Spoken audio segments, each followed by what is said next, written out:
평안하셨습니까? 하나님께서 오늘 우리에게 주시는 말씀은 누가복음 22장 1절부터 13절까지의 말씀입니다. 오늘도 성령 충만하시고 또 행복한 하루의 삶이 되시기를 축원합니다.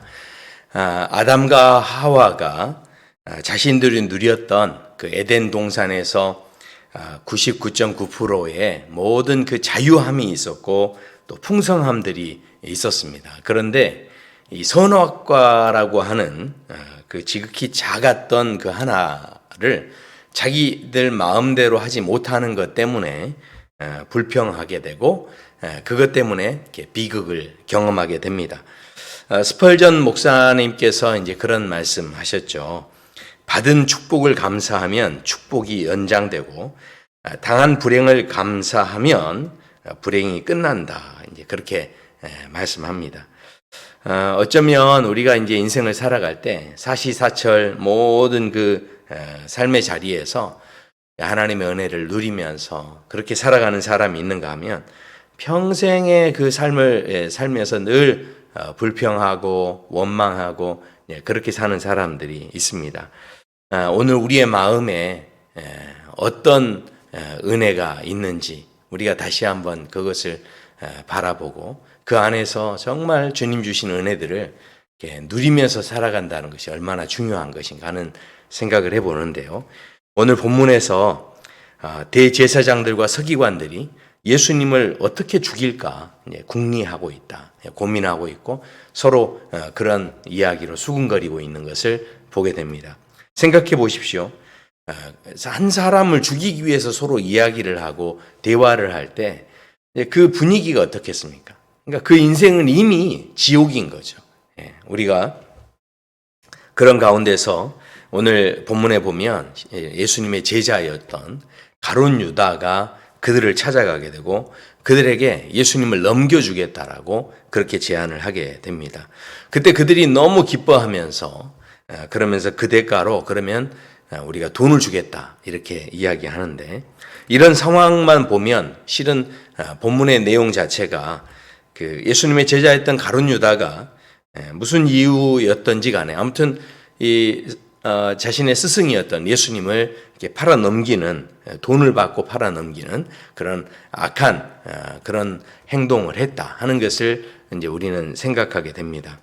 그런데 우리가 읽었던 이제 본문에 보면 3절에서 그런 말씀이 나옵니다. 유다에게 사탄이 들어가니라고 그렇게 말씀합니다. 자, 그렇다고 한다면 예수님께서는 이 본문의 사건 속에서 대제사장들과 서기관들, 군병들, 이런 사람들이 예수님을 어떻게 잡을 것인가, 이런 논의들을 하고 악행을 했다. 여기에 예수님의 지금 관심이 있는 게 아닙니다. 심지어는 가룟 유다 한 사람이 지금 예수님을 팔아 넘기는 악행을 저질렀다. 그래서 배반하는 제자였다. 참 가슴 아픈 일이다. 여기에 예수님께서 지금 관심 있으신 게 아니다라는 것이죠.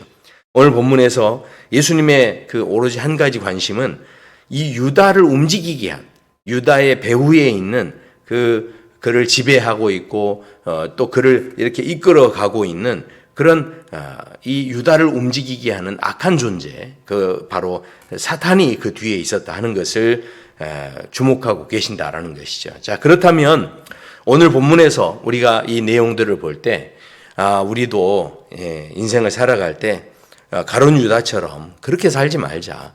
그리고 우리가 인생을 살 때 가룟 유다 같이 그런 배반하는 인생 되면 되겠느냐. 그런 인생 살지 말자. 이런 식으로 교훈하고 넘어가기를 원치 않으셨다라는 것이죠. 오늘 그 이야기를 사단이 바로 들어가서 그렇게 됐다라는 그 이야기를 예수님께서 하셨다라는 것은 결국은요, 사단이 들어가서 그 모든 일이 이루어졌다라는 것은 유다가 아닌 다른 제자에게도 얼마든지 이 사단은 들어갈 수 있다라는 것이죠. 자, 그런데 이 본문의 상황을 보면 이 사단이 역사했던 그 흐름을 보면 대제사장들이 그 가룟 유다를 기뻐하면서 돈을 주기로 이제 작정을 하는데 유다가 그것을 허락했다라고 말씀합니다. 자, 5절, 6절 보시면요. 그들이 기뻐하여 돈을 주기로 언약하는지라. 유다가 허락하고 예수를 무리가 없을 때 넘겨줄 기회를 찾더라. 그렇게 말씀하죠. 자, 그렇다면 사단이 유다에게 그냥 들어간 게 아닌 거죠. 결국은 유다가 어떤 의미에서는 이 사단을 허락했다 하는 것을 생각해 보게 됩니다. 그렇다면 정말 중요한 것은 사단이 유다에게 들어가서 이런 상황을 결국 어떻게 끌어가겠습니까? 유다의 마음속에 자기 계획이 있고 자기가 실현하고자 하는 그런 나라가 있고 또 정치적인 혁명이 있는데 자기 어떤 성취감을 가지고 뭔가를 이루려고 했던 그런 욕심들이 있었는데 그 욕심이 결국은 이 사단이 그 욕심에 틈타게 되고 그것으로 인하여서 사단의 지배를 받게 되고 사단에게 이끌려가게 되는 그런 모습이 있었다라는 것이죠. 자, 그렇다면 이제 반대로 얼마든지 예수님께서 우리 안에 들어오셔서 이 사단이 우리를 이렇게 이끌어가는 것처럼 예수님을 우리가 영접하고 모실 때 예수님께서 우리를 다스리시고 우리를 이끌어 가시고 예수님께서 우리 안에서 또 얼마든지 역사하실 수 있다라는 것을 오늘 본문에서 우리에게 도전하고 있다라는 것이죠. 생각해 보십시오. 우리가 사도 바울을 이야기할 때 사도 바울이 얼마나 대단하게 놀라운 기독교 역사에 엄청난 일들을 했습니까?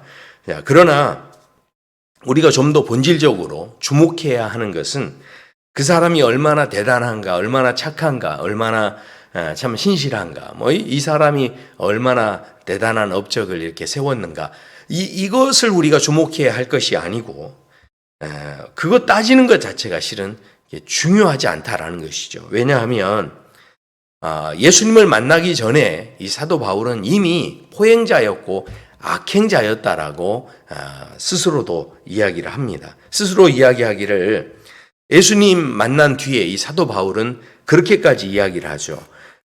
자기는 바로 죄인 중에 괴수였다. 예수님 만나기 전에는 어떻게 해서든지 간에 내가 신앙으로 또 가말리엘의 그 수하의 문화생으로서 내가 업적을 세우고 대단한 일들을 해내야 되겠다라고 하는 그런 어떤 욕심이 있었고 어떤 그런 욕망이 야망이 있었죠. 자, 그랬는데 예수님을 만난 뒤로부터는 내가 얼마나 그 죄인이었는지 그리고 얼마나 내가 그 죄인 중에 괴수였는지 내가 주님 안에서 어떤 존재인지 그 존재에 대한 뭔가를 이제 소유하고 이루려고 하기보다는 내가 하나님 안에서 어떤 존재인지를 알아가는 그런 바로 고백이 점점 깊어지고 있는 사도 바울을 보게 된다는 것이죠. 오늘 본문에서도 마찬가지입니다. 우리가 신앙의 삶을 살아갈 때 뭔가를 이루고 소유하고 나를 드러내고 내가 성취하고 하는 것보다 내가 어떤 존재로 이 땅에서 살아가야 할지를 오히려 주님께서 우리에게 주목하도록 말씀해 주십니다. 그래서 7절에 보시면 6월절 양을 잡을 무교절 날이 이른지라 그렇게 말씀하죠. 결국 이 6월절을 지키게 되는 그런 장면이 본문에 나오는데 6월절은요 어린 양의 희생을 통해서 출애굽한 것을 기념하는 절기입니다. 결국은 자기 노력으로 우리가 구원받는 게 아니다라는 것이 전적인 하나님의 은혜로 구원을 받은 것입니다. 이 6월절을 지키고 준비하는 이 모든 일도 결국은 제자들이 뭔가 노력해서 뭔가 그 6월절을 지금 준비하고 있는 게 아니죠. 오직 예수님께서 말씀하시는 대로 그냥 제자들은 움직였을 뿐입니다. 그랬더니 어떻게 됩니까? 자, 9절에 보면 여짜오되 어디서 준비하기를 원하나이까 했을 때 10절에 보십시오. 이르시되 보라 너희가 성내로 들어가면 물 한 동이를 가지고 가는 사람을 만날 것인데 그가 들어가는 집으로 따라 들어가서 6월절 먹을 객실이 어디 있겠는지 물어보라는 거죠. 그렇게 할 때 거기에 큰 다락방을 보일 텐데 거기에서 준비하라. 이 모든 과정에서 결국은 예수님의 말씀대로 6월절 지키는 것 자체도 예수님 말씀대로 된 거지 제자들이 뭐 눈치 빠르게 뭔가 발이 넓어서 또 사람들과 이렇게 소통하면서 어떻게든 그 자리들을 만들어내는 그런 모습이 아니었고 예수님께서 하신 그대로를 순종하는 가운데서 이루어진 일이었다라는 것입니다. 결국 우리 역시 다르지 않습니다. 신앙의 삶을 산다는 것이 무엇입니까? 결국은요, 예수님께서 행하신 일을 믿는 것이고 우리는 그 모든 것이 말씀대로 이루어진다라는 것을 확인하는 기쁨으로 살아간다라는 것이죠.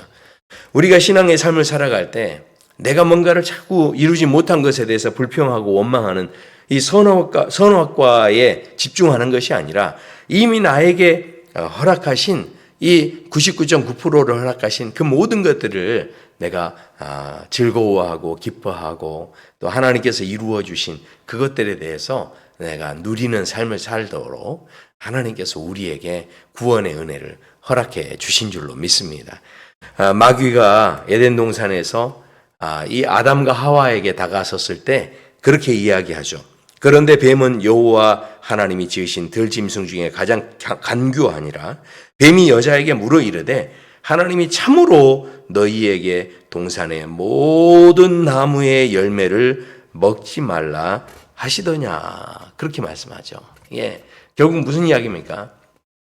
선악과 하나만 실은 먹지 말라 하셨는데 그런데 이 마귀는 이 모든 것을 먹지 말라 하더냐 이렇게 하면서 말씀을 왜곡하고 또 하나님께서 정말 매정한 분이시구나 오해하게 하고 그렇게 하나님에 대해서 또 자기들이 그 섭섭한 마음을 갖게 하고 하는 이 사단이 주었던 그 불평하는 마음, 원망하는 마음이 들어오자 자기들도 하나님처럼 되겠다라고 하는 그런 욕심이 결국은 이 사단과 마음이 맞아 떨어져서 그렇게 불행한 인생으로 흘러갈 수밖에 없는 그런 모습이었다라는 것입니다. 오늘 저는 저와 성도 여러분의 삶 속에 에덴 동산에서 허락하신 그 모든 나무의 열매를 정말 하나님께서 이 귀한 것들을 우리에게 이미 허락하셨는데 이미 허락된 그 모든 소유된 것들을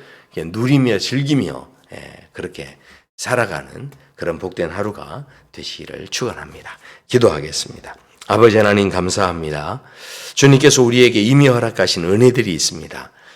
이미 주님이 말씀하셨고 그 말씀대로 이루어지는 하나님의 뜻이 있습니다. 주님, 내가 뭔가를 이루고 내가 뭔가를 성취하고 내가 노력해서 애써서 이루어가는 것이 아니고 주님께서 이미 이루어 주신 것들에 대해 즐거워하고 기뻐하고 감사할 때 그 감사에 감사가 더해지고 그 감사의 고백에 은혜가 더해지고 또 하나님의 기적이 경험되어지는 저희들의 복된 삶이 되게 하실 줄로 믿습니다. 아버지 하나님, 우리가 하나님 앞에서 어떤 존재로 살아가야 할지 분명하게 깨닫고 하나님의 놀라운 은혜를 날마다 누려가는 저희 모든 성도들 되도록 도와주시옵소서. 감사하며 예수님 이름으로 기도드립니다. 아멘. 네, 이 시간에 함께 기도하겠습니다.